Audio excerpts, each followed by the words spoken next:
Welcome to the Mason Guard Show. Unscripted, uncensored, unapologetic.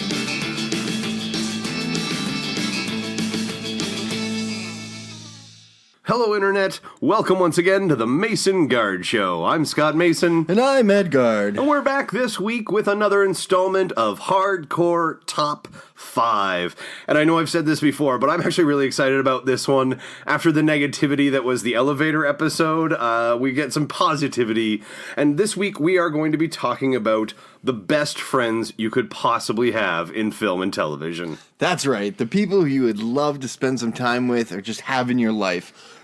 This is a great one to do as a hardcore top 5 because it gave us the opportunity to really sit down and think about who we'd want in our life. Now, actually, while we were doing some research on this during the week, I actually called Scott. I'm like, if you fucking just pick like the Avengers, I'm gonna fucking quit doing this with you. And I'm not gonna lie, I did have a couple of superheroes who almost made the list, but I did go superhero free just for you, Ed. Okay, good. I may have cheated a little bit, though. We'll get there, though. Anyways, let's jump into this. I don't think we had any extenuating rules other than that one. Yeah, I mean, like, I didn't really want to take away any sort of powers. I didn't really want to take away, anything. But it's just like, if you just choose the Avengers, like, I just felt like this is just going to be stupid. Because if I choose someone that's, a character from a regular TV show and you choose Superman, I'm like, okay, Superman's better than, whatever I've got. Well, thankfully, we don't compare. Do you want to talk about any criteria, how you kind of picked your list? What were you thinking about as you went through and looked for your list? I really thought about some characteristics as I would like for friends, certain traits that I'd want in a friend, maybe a skill set. Now that's where I kind of started, but then I started choosing people who would fill different areas in my life and bring something different to the table, and that's kind of how I chose the group that I bought. What can they offer you? Yeah, well, I mean, like, who would be a solid friend, all right. In all fairness, I mean, friends are, that's the way it goes. So, all right, let's jump in. Who do you have at number 5 then? So, for the number 5 spot, I chose Harvey Specter from Suits. Now, I chose him because he is viciously loyal.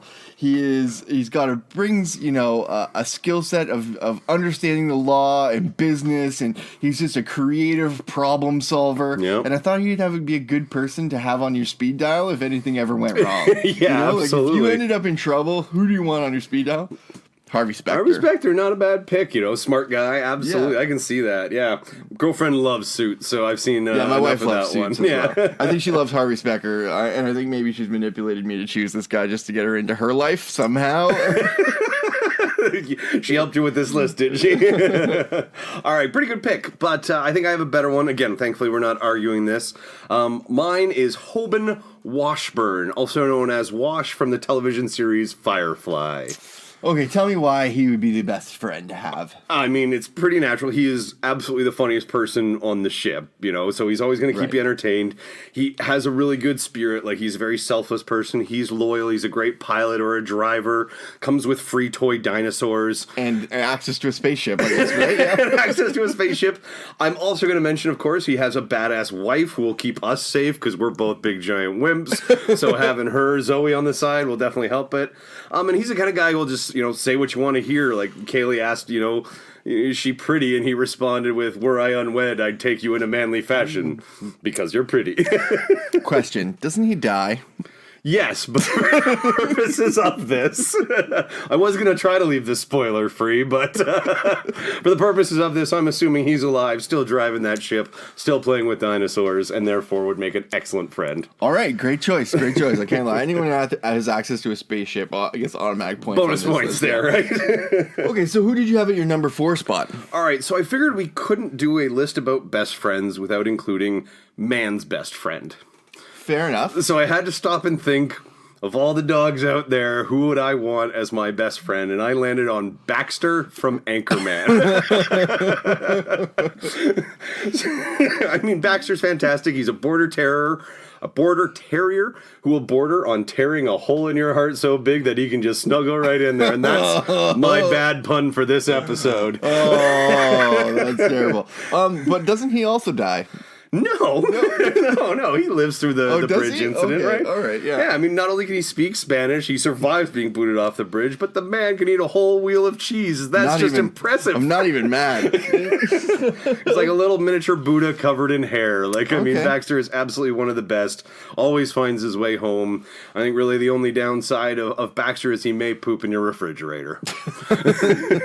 Okay, I understand Baxter. So I'm gonna go on to my number 4. All right. I actually chose at my number 4 spot Joey from Friends. Joey I'm gonna from talk Friends, about okay. Now there's lots of reasons why Joey's the best character in Friends, and I'm prepared to argue that. I was going to at say, some this point. may be a debate we have at some we point. can have that. Now, Joey again, fiercely loyal to his friends.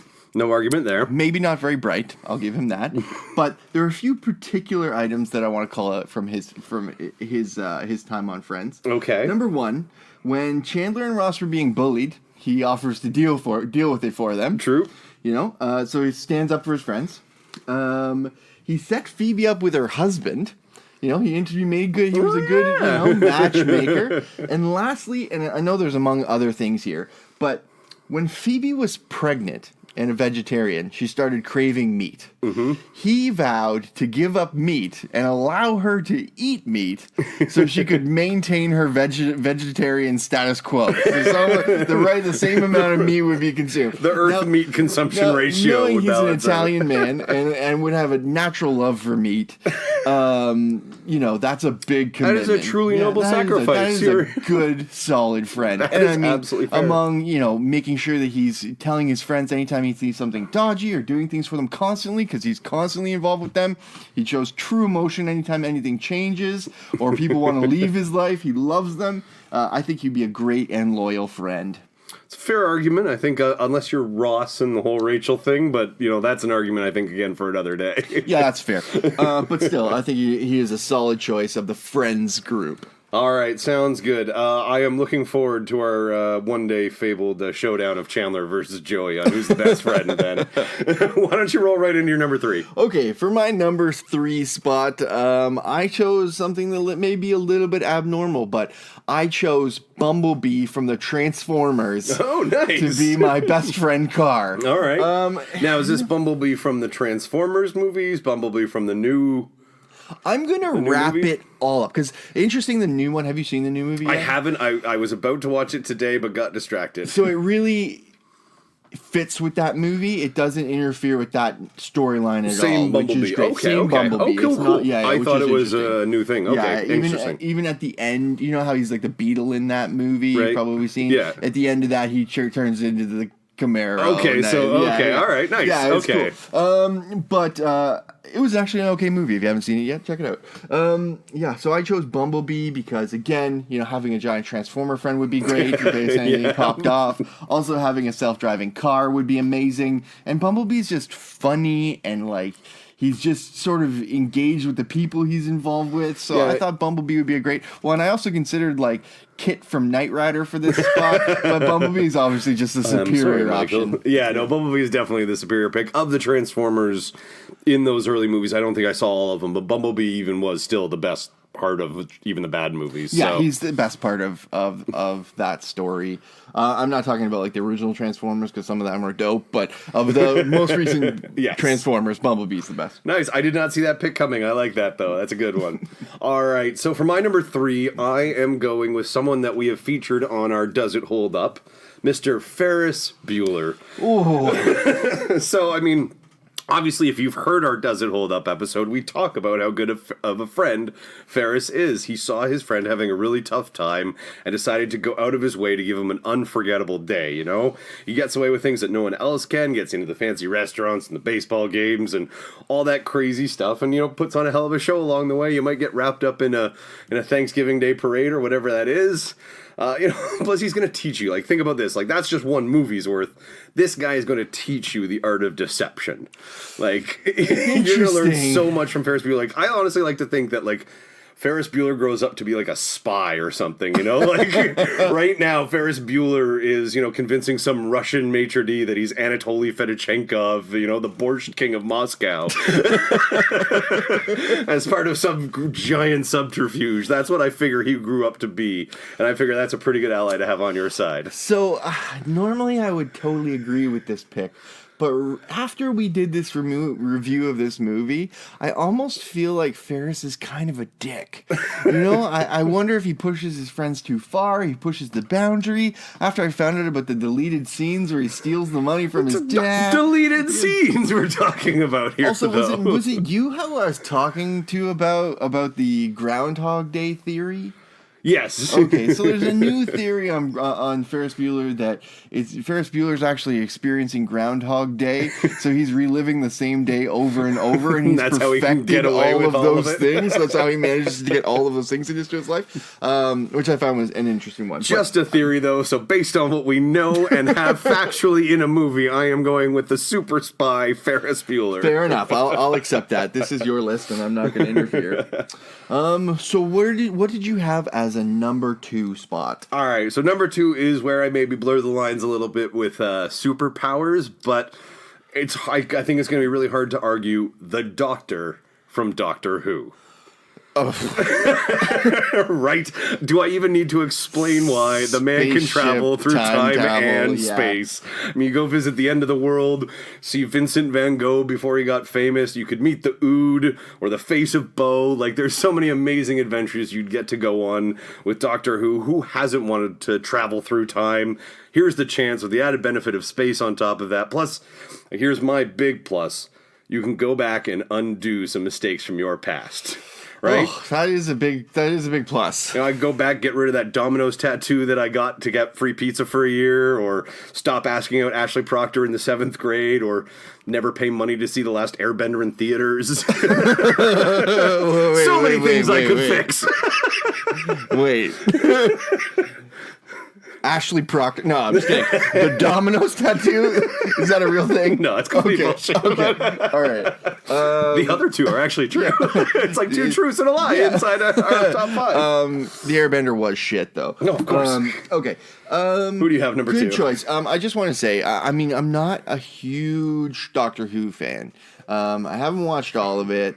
I watched a bit here and there, but one of the real benefits is that piece of paper that is anything he wants it to be. Actually, that's a great. I didn't even think about that. That is something to add to the list. I mean, the only problem with any of these really super powerful people is they're inevitably going to get you killed. Yes. Now, that was something, it was certainly the one downside to the Doctor, is you're probably at risk of dying 70% of the time. Mm-hmm. Like, that is a given. But again, what you get to experience for that risk, and while all of his companions maybe didn't come out perfectly fine, most of them live and, again, have amazing stories to be able to tell for the rest of their life. So even if I ended up guarding a place for 1,000 years like Rory, I'm still good. I think it's worth it. Okay.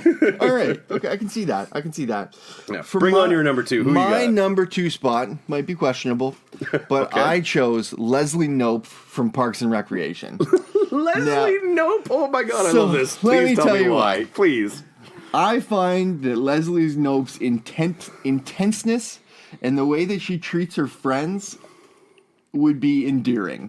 She just forces herself into your life, and me being kind of an introvert, that might be good for me. She's just one of those people who just wants to be in your world. She wants to be organized, and the one thing that made me want to be her friend is the way she plans Ron's birthday that 1 year. Oh, that's so sweet. And You're she right. leaves him alone with a steak and a movie and just lets him do his thing. And like that shows a true friend who wants to really understand what you want in your life, and that's a good friend to have. I think that's an excellent argument. I think again the way she treats Anne and that friendship is one of the better friendships on TV as well. So yeah, no, great call. I wouldn't have even thought of Leslie Knope, but I love that pick. Amy Poehler's hilarious. Yeah, also. that's true. All right, so I guess that brings us to our number 1s. Ed, do you want to go first? Yeah, I do. This one is close to my heart.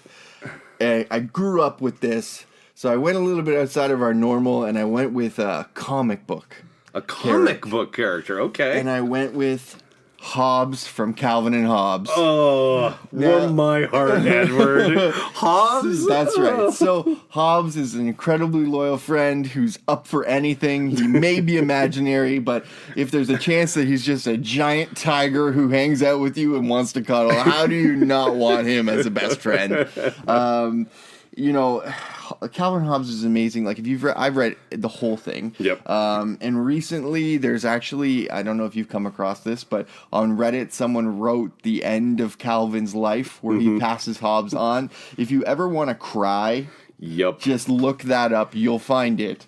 And it'll break you down for about 20 minutes. Yeah, if you ever had any connection to it, it's one of those things where you just read and you're like, yep, that's exactly how Bill Watterson probably wanted this to end. Yeah, it is. I'm literally getting goosebumps right now thinking about whoever wrote it, well done. Kudos. You got me. But yeah, I chose Hobbes.